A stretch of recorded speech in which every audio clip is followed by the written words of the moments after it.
पुनरुत्थान, जब जीवन शरीर में अंत से पहले लौटता है। कार्डिक बताते हैं कि जो पुनरुत्थान का उल्लेख सुसमाचार में किया गया है, वे मृत्यु के बाद जीवन में वास्तविक लौटने नहीं थे, बल्कि स्पष्ट मृत्यु के मामलों में शारीरिक वाइटैलिटी की पुनः प्राप्ति थे। ऐसी स्थितियों में आत्मा अब भी पूरी तरह से शरीर से अलग नहीं हुई है। तरल बंधन बना रहता है और अंतिम पृथक्करण अभी तक पूरा नहीं हुआ है।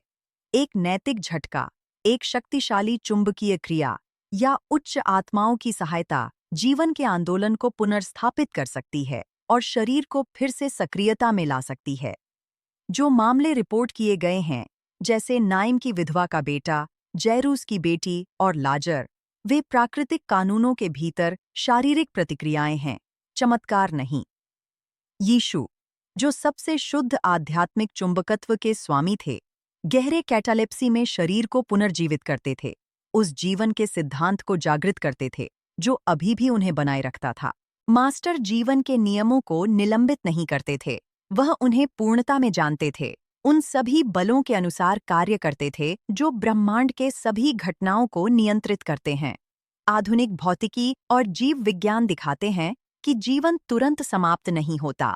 दिल की धड़कन रुकने के बाद भी कोशीय गतिविधि और एक निहित विद्युत क्षेत्र होता है, जिसे कुछ परिस्थितियों में पुनः सक्रिय किया जा सकता है। आज आपातकालीन चिकित्सा ने लंबे समय तक दिल की गतिविधि के रुकने के बाद पुनर्जीवन किया है। यह प्रमाण है कि जीवन और मृत्यु के बीच की रेखा अधिक बारीक है, जितना कि माना जाता था। कार्डिक ने इस अवधारणा की भविष्यवाणी की थी कि आत्मा शरीर से अधिक समय तक जुड़ी रह सकती है, जितना कि जीवन के संकेत बताते हैं। आध्यात्मिकता के अनुसार जीवनदायिनी तरल आत्मा और शरीर के बीच का संबंध है। जब यह तरल अभी तक डिसिपेट नहीं हुआ है, तो आत्मा इच्छा शक्ति की शक्ति से या एक उच्च आध्यात्मिक एजेंट की सहायता से जीवन के केंद्रों को पुनः सक्रिय कर सकती है, जैविक संतुलन को पुनर्स्थापित कर सकती है। यह वही था जो यीशु ने किया। उसने सोए हुए शरीर को चुंबकीय बनाया और अभी भी मौजूद जीवन की चिंगारी को पुनर्जीवित किया, बिना प्राकृतिक कानून का उल्लंघन किए।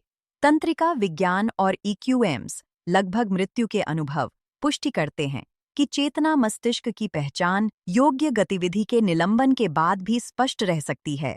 कई रोगी शरीर के बाहर तैरने, चिकित्सीय वातावरण को देखने और एक प्रकाशमय शक्ति द्वारा वापस बुलाए जाने की संवेदनाओं की रिपोर्ट करते हैं। ये रिपोर्टें उस चीज को दर्शाती हैं जिसे कार्डिक ने आत्मा के आंशिक अलगाव के रूप में वर्णित किया है, जो पुनरुत्थान के वर्णन के समान घटना है जो सुसमाचार में वर्णित है।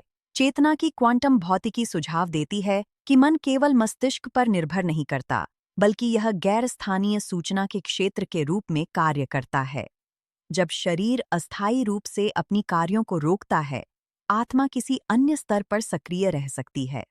यदि तरल संबंध अभी भी मौजूद है, तो वह शरीर में लौट सकता है, जैविक कार्यों का नियंत्रण फिर से प्राप्त करते हुए। पुनरुत्थान इस प्रकार प्रकृति के नियमों के भीतर एक ऊर्जा की वापसी है, मृत्यु का एक अलौकिक उलटाव नहीं।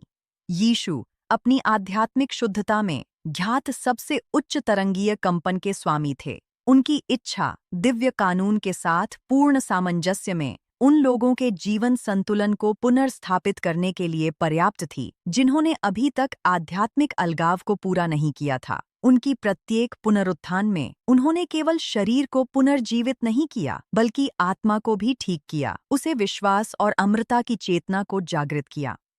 सच्चा चमत्कार वह आंतरिक परिवर्तन था जो ये कार्य उन लोगों में उत्पन्न करते थे जो उन्हें देखते थे। आधुनिक चिकित्सा विज्ञान आज मानता है कि भावनात्मक और आध्यात्मिक कारक गंभीर स्थिति में मरीजों की रिकवरी में मजबूत हस्तक्षेप कर सकते हैं। जीवन की स्वाभाविक वापसी के दस्तावेजीकृत मामले जीवन के संकेतों के समाप्त होने के बाद दिखाते हैं कि इच्छा, विश्वास और भावनात्मक ऊर्जा जैविक पुनः सक्रियता में महत्वपूर्ण भूमिका निभाते हैं। ये तथ्य उस बात की पुष्टि करते हैं जिसे कार्डिक ने आत्मा की भौतिकता पर नैतिक क्रिया कहा।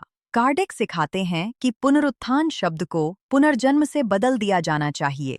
जब आत्मा के शारीरिक जीवन में लौटने की बात आती है, सच्चा पुनरुत्थान तब होता है जब आत्मा एक नए शरीर को पुनर्जीवित करती है, वही नहीं जिसे उसने छोड़ दिया। इस प्रकार यीशु और अन्य मिशनरियों के पुनरुत्थान शरीर के क्षणिक पुनर्जीवन थे, और यह पहले से नष्ट हुई मांस में आत्मा की वापसी नहीं थी। आध्यात्मिकता मनुष्य को चमत्कार और रहस्य के डर से मुक्त करती है। यह दिखाती है कि सब कुछ आत्मा, तरल और भौतिकता के बीच की अंतःक्रिया द्वारा समझाया जा सकता है, और मृत्यु केवल एक आवृत्ति परिवर्तन है। यीशु, जब उन्होंने स्पष्ट रूप से मृतकों को जीवन लौटाया, तो उन्होंने अस्तित्व की निरंतरता का खुलासा किया और सिखाया कि असली जीवन आत्मा का है, जो कभी नहीं मरती।